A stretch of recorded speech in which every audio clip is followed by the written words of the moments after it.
Hi everyone, we did a video a couple of weeks back with me doing some driving, and particularly around the city. I did a drive from one part of Liverpool to another, and a few people commented that it was a useful video to see how I was doing things, and a couple of other people commented as well that maybe a motorway video would be a good option. So here we go, we're going to have a little look at some motorway driving.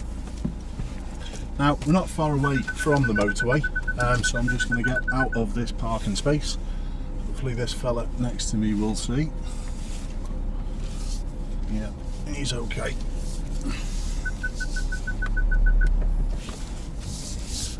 And we've literally just got a couple of minutes drive and we'll be up on the motorway. The route that I'm going to take today, it's a little bit awkward at this time of day, to be honest, because it's quite quiet. So we're going to try and make it as busy as I can to give people an idea of the kind of things that I would be looking at. But like I said, the motorway stuff, one thing that I've always gone on about with motorway stuff as well is make sure your car is ready to complete a motorway journey if you're ever going to go on a motorway. It's an acronym for power: petrol, oil, water, electrics and rubber, and check all those things before you go off and do any motorway work. The higher speed of the motorway and the continual higher speed and higher engine work speed is also going to put a little bit of added pressure, so that's the first thing that I always make sure that the car is going to be able to complete the journey. Fuel wise, we've got a quarter of a tank. That's probably about 100 miles. There's no in the world that we're going to do 100 miles over the little route that I've got planned, but usually I'd go to a local petrol station and fill up. But we've got plenty for what we're doing today. So the motorway, the higher speeds, the busyness of the traffic, it can sometimes be a little bit daunting for certain people. But honestly, mile for mile motorways are the safest roads. But unfortunately, when accidents do happen on the motorways, they tend to be a little bit more serious. So I can understand why people would like to have a look on what I would be thinking on a particular motorway journey. So we're not going to be long. The lights are changing and we've literally about a third of a mile down to the motorway. We'll be turning right onto the motorway, and the first thing that I want to make sure that people understand is to have a think about the speed that you should be emerging onto the motorway. Now, I'm already going to take up a position in lane 2. We've got this set of lights and then literally we've got the roundabout for the motorway, so the traffic around was all nice and clear. I've shown a little bit of caution with the fella on the scooter. Very little care. He's got shorts on riding a scooter. You're taught on the actually basic training about the importance of wearing the correct gear, but then he goes off and wears shorts. I know it's warm, but honestly, if he came off, anyway, that's going off track. That's actually just having one of his rants. Anyway, we've got a roundabout junction which they've recently changed. It's a little bit of a spiral now, and you'll find these spiral roundabouts at the end of motorway junctions. I'm still keeping an eye on our mate in the scooter, if I was honest. Looking for the worst thing all the time, looking to be a pessimist, reapplying the signal. Signals here are only really for people around me. It doesn't really help. The traffic coming off the motorway, or sorry, off this junction, maybe onto the motorway. Even the left signal really doesn't help these. It's traffic light controlled. It doesn't help anyone coming off the motorway from the other direction. It just maybe helps the cars arriving behind, knowing that this lane also goes left. So we've got the M57 motorway. We're going to be thinking about building speed, so I'm actually just keep an eye on the traffic around me. I know it goes 2 lanes into one, so if there were cars around I'd have to position my car a little differently depending on what's what. I don't want to be catching this one in front, but they're honestly a little slow. We're still doing 38 miles an hour. So I've gave myself a little bit more room now to build and deal with the emerge. And I need to be going faster than the lorry behind to emerge safely. The signal is important to help the red one though. I'm maintaining my space with them in front, and we are going to follow on the motorway, so we also need to do another lane change. It sort of is important maybe to the people in front. If they're thinking of maybe coming in, it might help them to know, but this might be one thing that surprises a few people today about maybe the lack of signalling that I'll actually do on the motorway. It's only going to be if required. So space is all important. I'm thinking about space. We've got plenty of room out in front of us with the red car. I'm always watching an escape route, if you like. I'm always watching the traffic to my right hand side in case I've got to move. Now we're doing about 68, 69 miles an hour. Is it worth an overtake with them in front? Well, it actually is, because we've got the lorry coming up, so I'm just planning it out now, and as soon as I start to catch this red one in front, I'm ready to move. But with the lorry to the left, or the lorries to the left and the lane joining, I'm just going to get myself out now.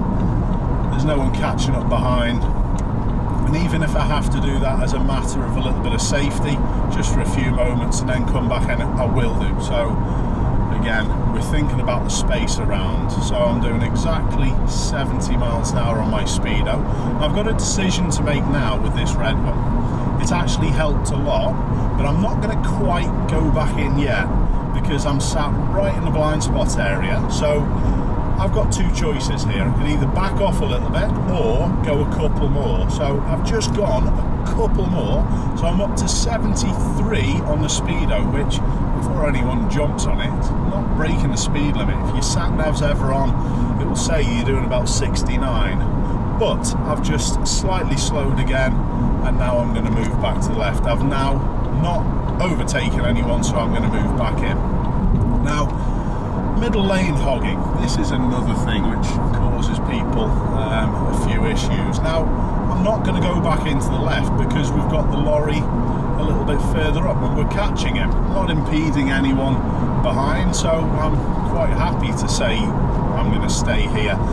But remember, the whole traffic flows better if, when you're not overtaking, you move back to the left hand side. So let's have a little look at that after I've gone past this lorry. Well, again, the red Renault behind, it's not catching me, so honestly, do I need to move back to the left?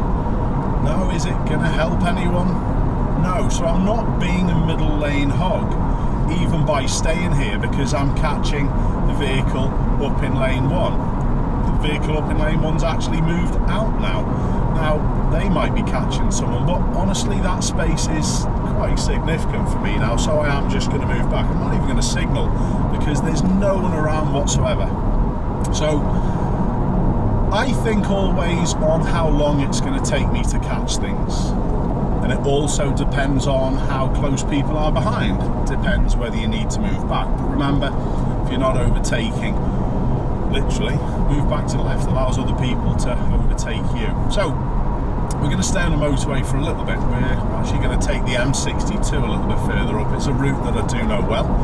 We're catching this one in front now, so there's a Ford catching me up in the middle lane, and what I'm actually going to do, I'm going to position with a little sideways look to make sure there's nothing that I've missed coming back from lane 3. But I positioned early in this lane 2, so I wasn't going to have any issues and get crammed up behind this. I'm also thinking now whether I've got an escape route to lane 3 with the road joining. I'm a little lean forward in the mirror, just assessing the traffic that's coming out from that junction. I've got to be aware of lane 3 here because the traffic in lane 1 is slightly bunched, but I do have an escape route until this Ford has then moved to lane 3. So if there was any problems here to my left now, all I would do is slow. Now, we are going to be following the M62, so we've got a decision to make here about when to get in. We've just seen a car come across to lane 2 because they're obviously not going on the M62 in the direction I'm going. And there's a nice opportunity, and I am going to signal because people are changing their positions all the time, so it might be a benefit. It might even help the Mercedes behind understand what they're going to do. Now, some people might say undertaking here. Well, I'm not going to go past just yet. I'm going to wait for these markings to change, and then this lane goes in a different direction. So is it an issue me going past this red car? Well, no, but I'm showing extra caution with it. I'm making certain that I'm not staying in blind spots for any longer than is absolutely necessary. The van's braking up ahead, so I'm assessing behind. Is the van going to change its mind, or is it the slow moving traffic? It's the slow moving one. I'm showing way loads of caution with this. They did have a left signal on for a second, so I'm very aware of that. So that guy causing all kinds of problems because he's too slow. So progress is very important, people, to make on the motorway.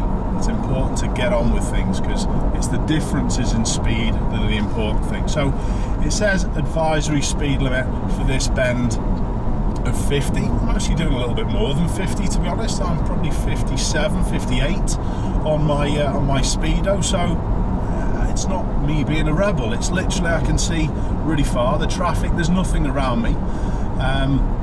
The weather conditions are good, so that advisory speed limit, you don't go off and break it on purpose, but if there's something that you can see that's totally fine, there's no issues with doing a little bit more.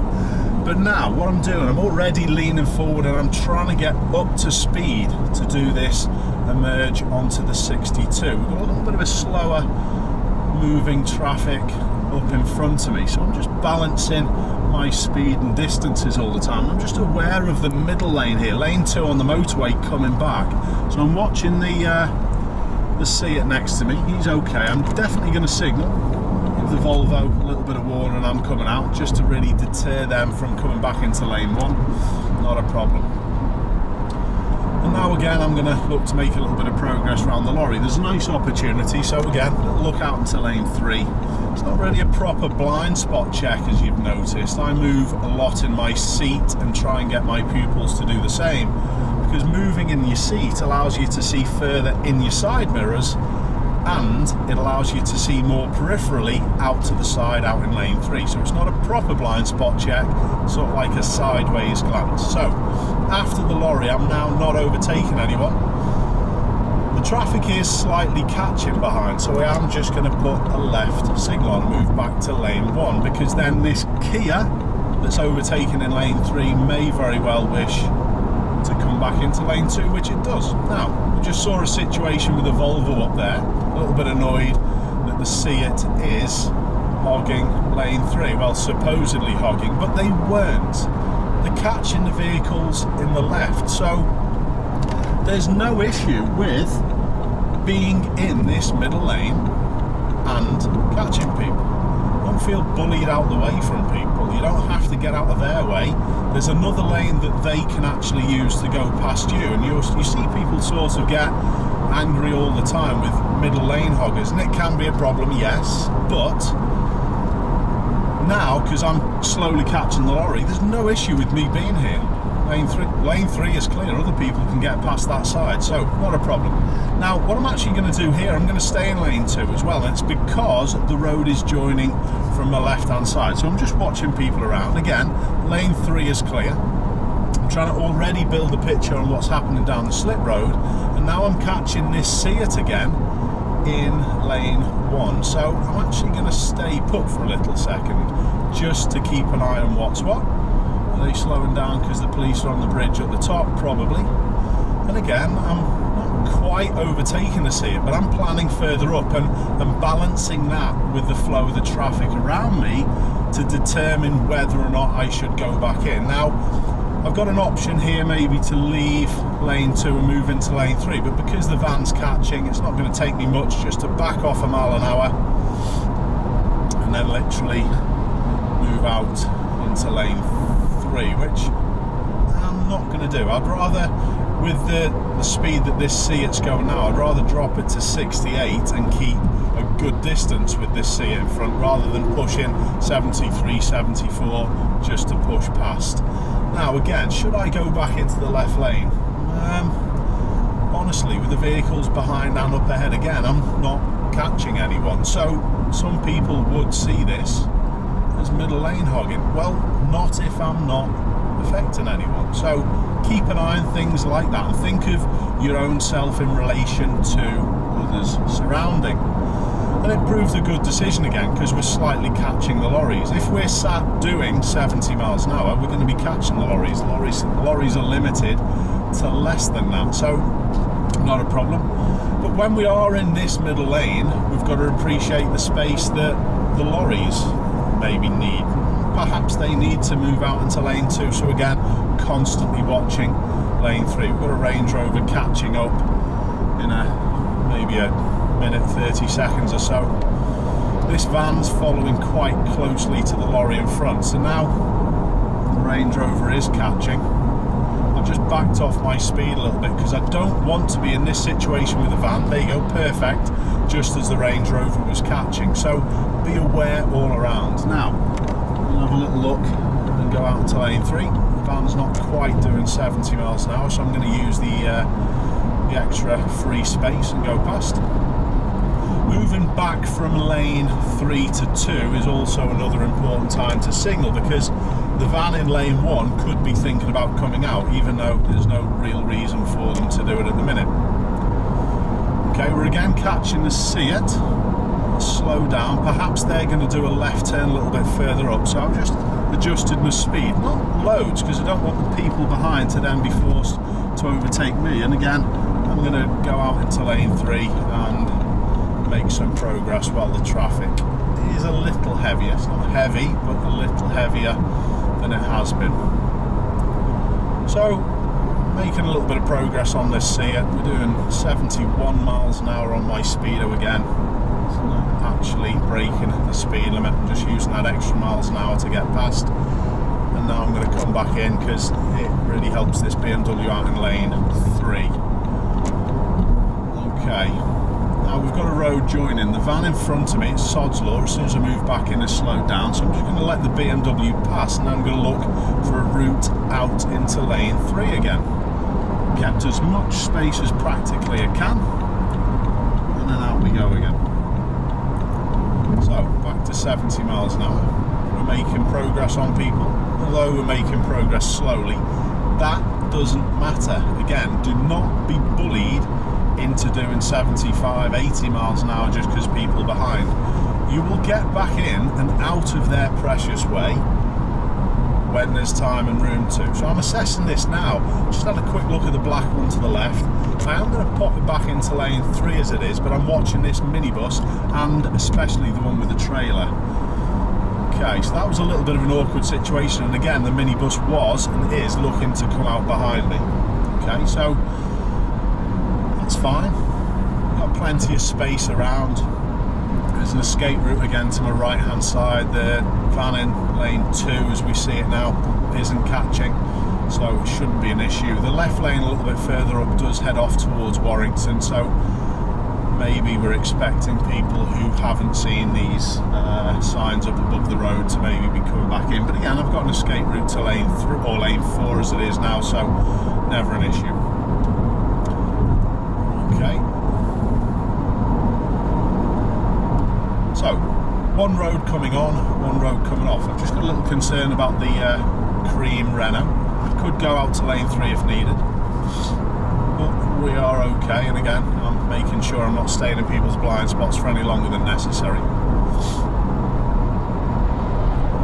We're going to be picking up the M6 north, so are we catching the van in the left? No, but again, I'm just going to hold my position in lane 2 just for a little moment, just until I assess this traffic coming out. There's no one catching me behind. The red one from the slip road is quite far back, so I'm just going to come back across. And the M6 for Preston is what we're following, so I'm going to head. No, I'm going to stay put a second. I'm just going to see what's going on with this lorry. Both of these lanes do go for Preston, but we do have a temporary speed limit a little bit further up, so I'm going to move back across to this lane now. temporary speed limit for 50. The signs are a little confusing there, but I'm going to slow to 50, and then once I've done that, I'm going to be assessing where I should fit in with the traffic. So down at 50 miles an hour, I'm just going to back off a little further and just ask the van behind, just let them know I'm going to come back in, create a little bit of space from the silver one in front before I come back in. Thank you, Mr. Van. Not a problem. So we can see the speed limit heads back to a national speed limit, but I'm going to be following for Preston, so we're taking the slip road left. Let the van know I'm sliding off, but not changing speed. I'm trying to keep my speed up to keep flowing. These slip roads can be a little sharp. I'm just assessing the speed of this one in front.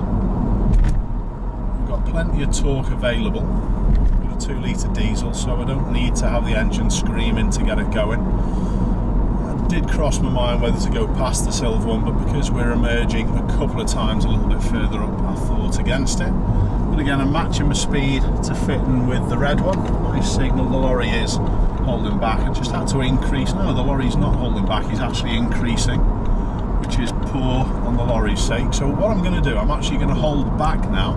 I've got no feet on any of the pedals, and I'm just going to make sure he isn't going to be an issue behind. So I'm going to put an early signal on, taking the position outside the lane and creating plenty of space from the lorry in front. It's safe to merge. I'm now going to use a little bit of gas, and I'm actually going to go out into lane 2 to create less of a problem with that bully behind. Is that mentality of here's a BMW, we're going to turn around and close their space down? Perhaps. Honestly, I'd probably expect more from a so-called professional, but unfortunately it's what we've got to deal with. We've got to deal with these situations and notice how I'm always in charge, or trying to be in charge of what's going on. So catching the situation in lane 1 and the hard shoulder, an escape route to the right, so that's not an issue, and we're all okay. The M6 is a little busier. We've got another road joining, so again, I'm always thinking of my escape route out to lane 3. And we're catching the lorry, so I'm actually going to make a decision to head out. So is the red Mercedes in front of us.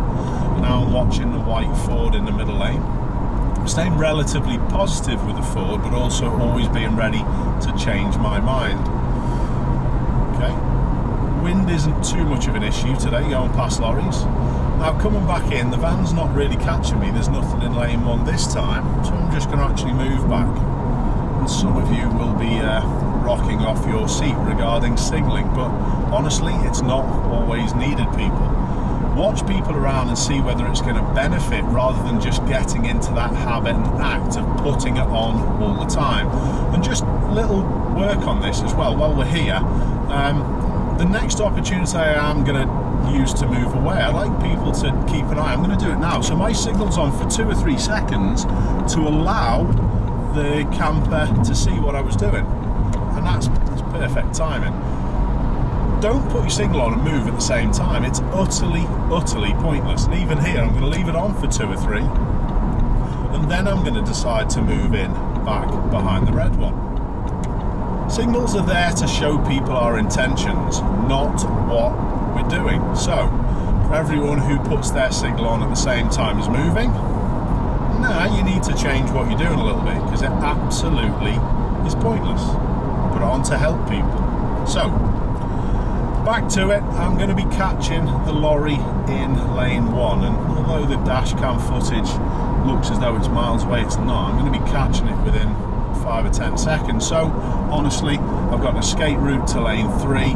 No one's pushing behind, it's quite alright, and we're already at overtaking range for the lorry, so there was no point in moving back in again. Okay, so the traffic does look quite bunched a little bit further up. We are going to be picking up and following the signs for the M58 a little touch further, so we've got a little bit to go yet. Mercedes has been keeping steadily to 20 to 70, but the traffic here to the left is really bunched, so I'm paying loads of attention to the right hand side. I don't know where 20 came from, by the way. Okay, now the Mercedes has slightly slowed because the traffic's bunching, I'm just going to keep good space. We've got a stream of traffic, a repulsive traffic in lane 3 now, so that's the problem. We've got this slower vehicle in lane 1, so I'm not even going to use or be in a rush to move out. The traffic's slowed into lane 2, it's not a problem. Let people flow past, it's not an issue. I'm just aware of the Citroen.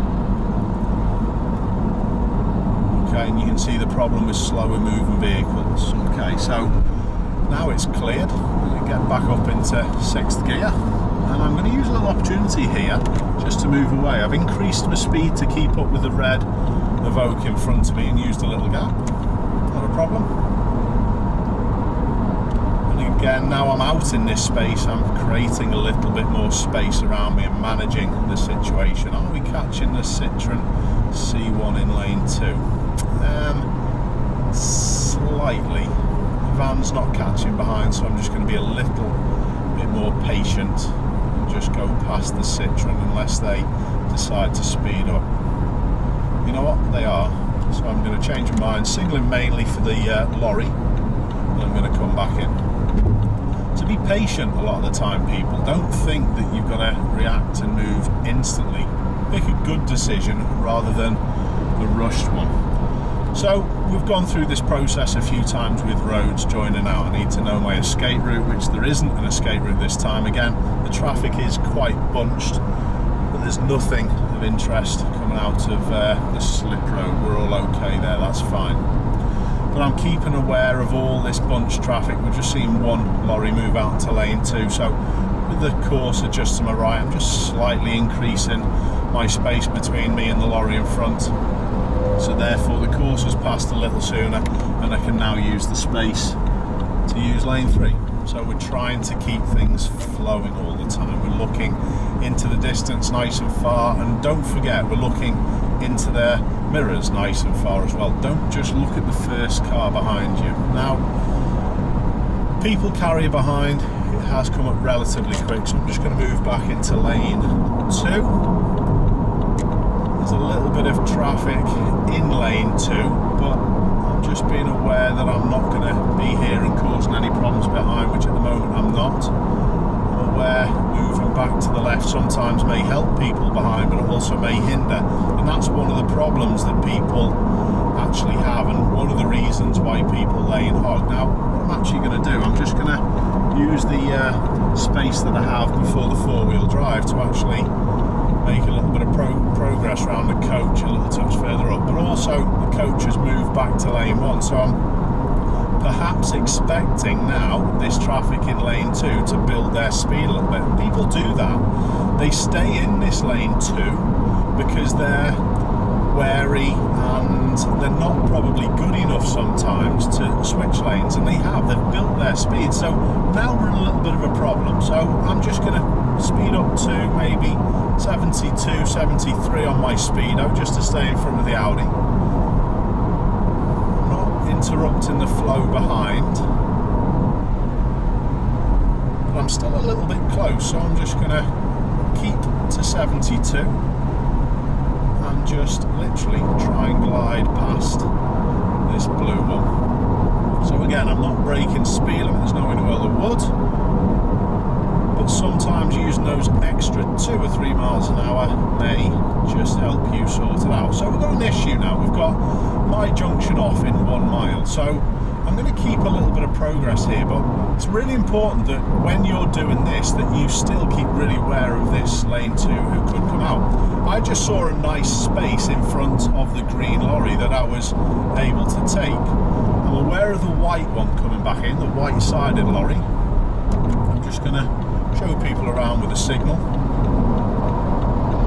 And now I've gone from 70, 71 maybe, to now I'm just going to start slowing my speed and matching it to the vehicles in lane 1. I'm using a little bit of brake because we're downhill. It wasn't slowing quickly enough. I'm checking and signalling in between a 300 and 200 yard marker. So you don't really want to slow to leave the motorway. I've kept my speed. That is matched to the traffic in lane 1 though.